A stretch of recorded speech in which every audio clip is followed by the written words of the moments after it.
अब इंशाल्लाह सदर हमारा नेक्स्ट फेज है। इससे पहले कि हम आगे बढ़े, सबसे पहले गुजारिश है कि आप लोग करीब करीब तशरीफ ले आइए, आगे तशरीफ ले आइए ताकि जो पीछे आने वाले हैं उनको बैठने में आसानी हो, मतलब वो हॉल में बैठेंगे। कोशिश कीजिए थोड़ा सा आगे आगे सल्लल्लाहु अलैहि हबीब सल्लल्लाहु अलैहि वसल्लम या साहिब अल जमाल व या सय्यद अल बशर युवज्हिक अल मुनीर लक़द नुफ़िर अल क़मर ला युमकिन इस्तिग़नाउ कमा कान हक़्क़ुहु बअद खुदा वजद पूरी क़िस्सा मुख़्तसर। अल्हम्दुलिल्लाह अज़्ज़ा व जल्ल अभी हम मुख्तलिफ नाक़ान से नाते रसूल मोहम्मद सल्लल्लाहु अलैहि वसल्लम सुन रहे थे। अब हम हमारे फ्रेश ग्रेजुएट को मंजूर सोसाइटी ऑफ मंजूर इंस्टीट्यूट ऑफ इस्लामिक साइंसेज के जो ग्रेजुएट है, अब हम उनसे निहायत ही मालूमात का गुजारिश करते हैं दरमियान अल्लामा बिलाल साहब की तशरीफ फरमाएं उनकी इजाज़त से कि हमारे नेक्स्ट फेज है वहाँ फ्रेश ग्रेजुएट बिलाल को गुजारिश करेंगे कि हमें इंग्लिश ज़बान में इंशाअल्लाह बयान और स्पीच हमारे गेस्टर्स के स्पेशली कुछ सीखने के लिए हमें इरशाद फरमाइए ताकि हमारे यंग जनरेशन जो है वो भी आपसे इंस्पायर हो।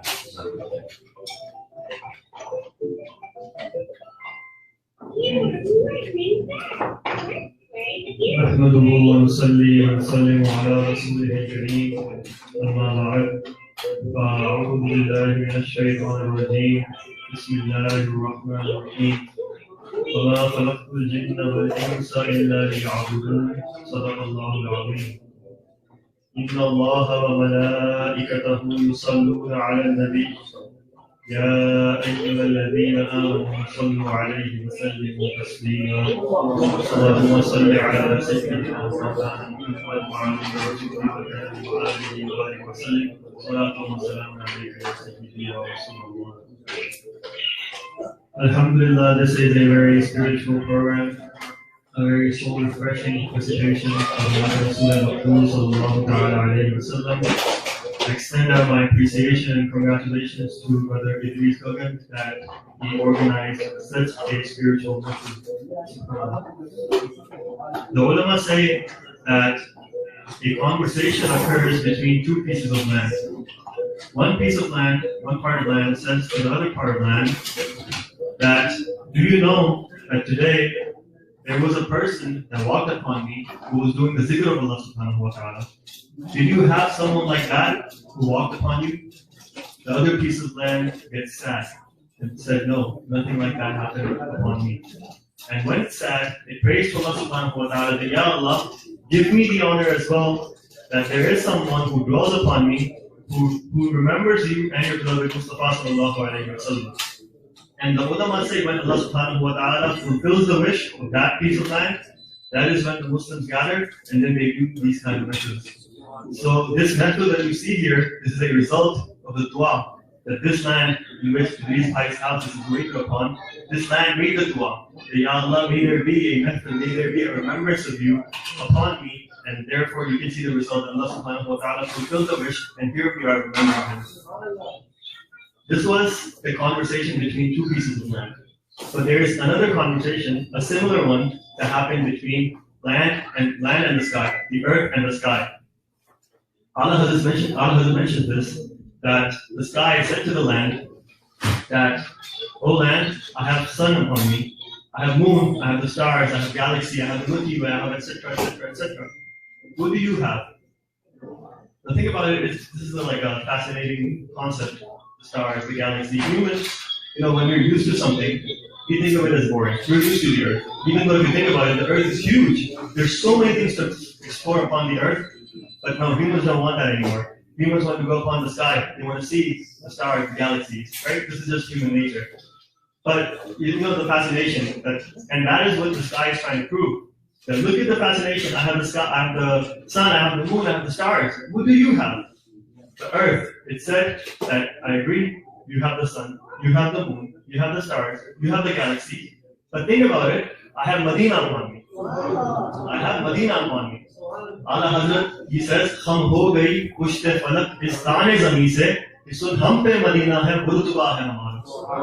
The rutba, the status of earth is greater than the sky because earth has Medina upon it. And every virtue, every fazilat comes from the court of the beloved Mustafa sallallahu alayhi wa sallam. Allah Hazrat also says, "Hote kahan Khalilul bina kawa bina laulad wale sahibi sab tere karina." All the virtues, all the fadilat, everything comes from the court of beloved Rasul sallallahu alayhi wa sallam. But Allah subhanahu wa ta'ala was saying that Allah Azza wa Jal, He created the sky, the earth, and all of these are creations of Allah subhanahu wa ta'ala. He created us as well.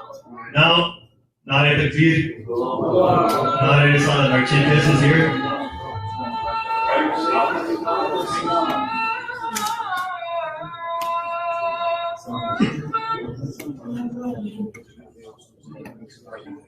Peace be upon the Prophet. Allahumma salli ala Sayyidina Muhammad wa ala alihi wa sahbihi wa sallam. Salatu wa salamun alayka ya Sayyidi Rasulullah.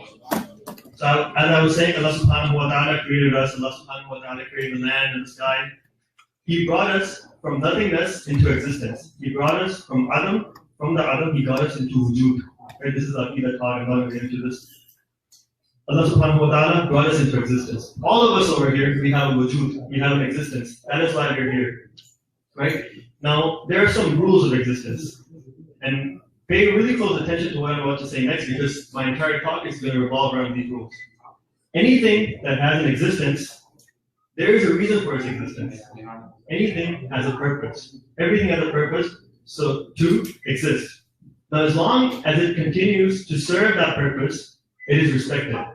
But just when it loses that purpose, it loses the respect as well.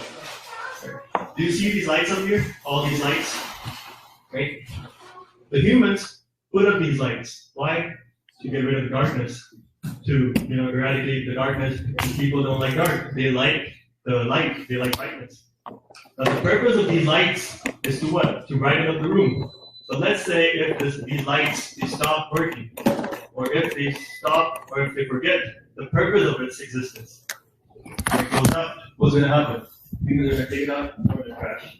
Obvious. Everything on these houses. They're made for rest. They're made for rest. Or it's still on it. What's going to happen? Open the door. The same sofa, the same couch, that was a resting place for you, becomes a resting place for ants and roaches now in the dumpster. Why this disgrace? Why this disrespect? Because it lost its purpose. The plug? It lost the reason for its existence. Allah subhanahu wa ta'ala says in the Quran, وَمَا خَلَقْتُ الْجِنَّ وَالْإِنسَ إِلَّا لِيَعْبُدُونَ that I created jinn and the insan just so that they worship me. Our purpose in life is just to worship Allah subhanahu wa ta'ala. Look what we're doing today. Right? We see that Islamophobia is on the rise. It's not everywhere, but this is a rising problem. Right? Do you not think that this Islamophobia is because we have forgotten our purpose in life? We have forgotten why Allah subhanahu wa ta'ala created us. All we think about is money, how to acquire assets, how to increase our bank balance. That's all we think about. Who's going to think about the worship? Have we ever thought about worshipping Allah subhanahu wa ta'ala, how to become a better Muslim? We don't think about all this, right? And what is worship? Ask yourself this question, self-evaluation. What is worship actually? Is it just that we consider Allah subhanahu wa ta'ala as our ma'bud? Is believing in Him, is that enough? That's not enough. That is a prerequisite to worship Him. If you don't even believe in Allah subhanahu wa ta'ala, how are you going to worship Him? Believing in Him, considering Him your ma'bud, that is a prerequisite. Next steps are upcoming, that you worship Him, you do the fara'id, you do sunnahs, nafl, mustahabat, everything, right? Now, once you consider Allah subhanahu wa ta'ala as your ma'bud, and then you obey Him, that is what real ibadat is. That is what Imam al-Qurtubi says in his tafsir under this ayah, that al-ibadatu at-ta'ah, that ibadat is ta'ah, it's obedience, it is khudu', it is submitting, it is complying to whatever order Allah subhanahu wa ta'ala gives. You follow it. Think about the Muslims back in the day, right? We still had haters back then. We still had mukhalafat. We still had people trying to destroy us. But what happened? Right? Those Muslims, look at the history. Look at the history of Baghdad. Baghdad used to be the scientific hub back in the day.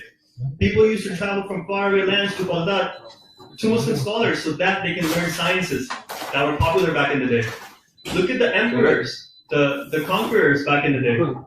They kept conquering land after land after land. And when the lands ended, they rode their horses on water, just to show that had there been a kingdom on the ocean, Muslims would be rulers of that as well. So that was our pious predecessors. As the Urdu shair says, "Wo zamane mein muazzaz the Musliman hokar aur tum khar wa tariq Quran hokar." That those people were respected just because they were Muslims. And look at us, we have forgotten the Quran, we have forgotten the teachings of the Quran, and look how disrespected we are. Right? So it's time that we come back. Come back to our original purpose in life. Forget about the money, forget about making a good living, making good money. Come back to our original purpose in life so that we get our identity back. This is enough. We have been disrespected big time. But now it's time to get back. Get that lost respect back.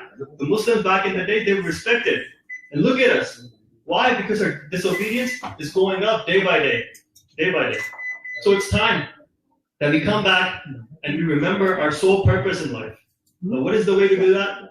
The ulama say that instill the love of Rasulullah sallallahu alaihi wasallam in your heart, and that is how you will feel that you need to worship Allah subhanahu wa ta'ala in a more enthusiastic way. The love of Rasulullah sallallahu alaihi wasallam. Ishq Rasul.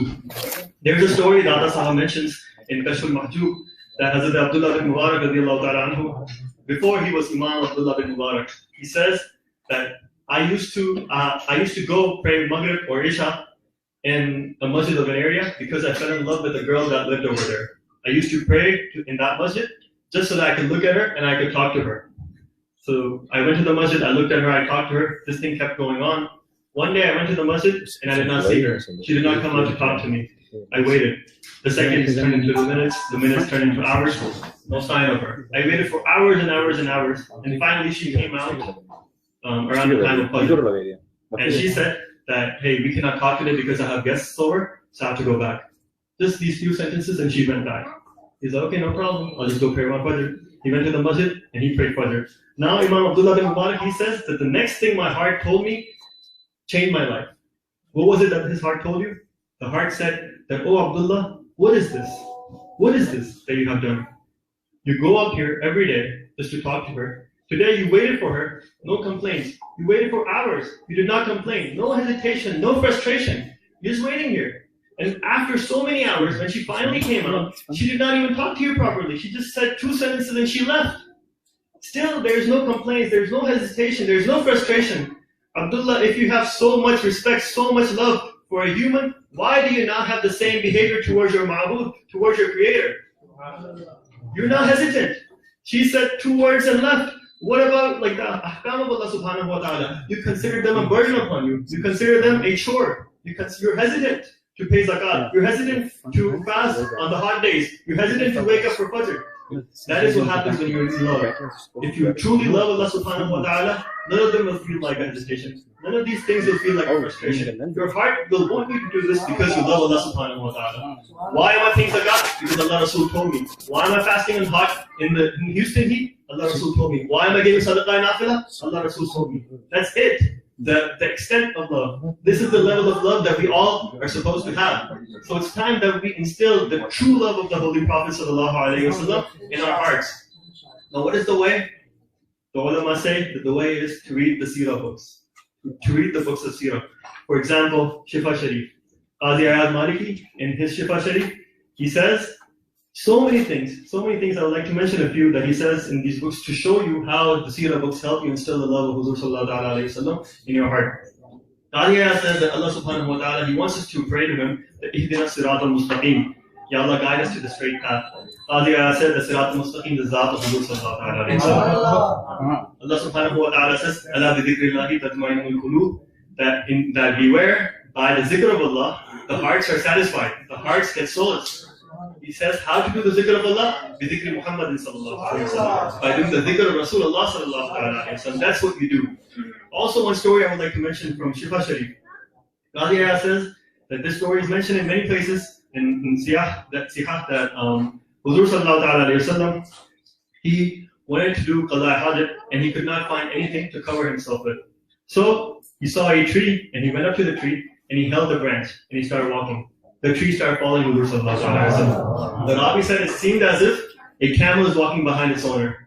Just like, a camel, you hold the leash and then you start walking. Similarly, the tree was walking behind Huzur sallallahu alaihi wasallam. Rasulullah sallallahu alaihi wasallam came to a point and stopped. Then he looked at other tree and he went to the other tree and he did the same thing with it. The Rabbi said this tree also seemed as if it's a camel walking behind its owner. Rasulullah sallallahu alaihi wasallam put both trees side by side, and then he did his qada hajj behind those trees, and he covered himself with those trees. This is the status. This is the mu'jizat of Huzur sallallahu alaihi wasallam.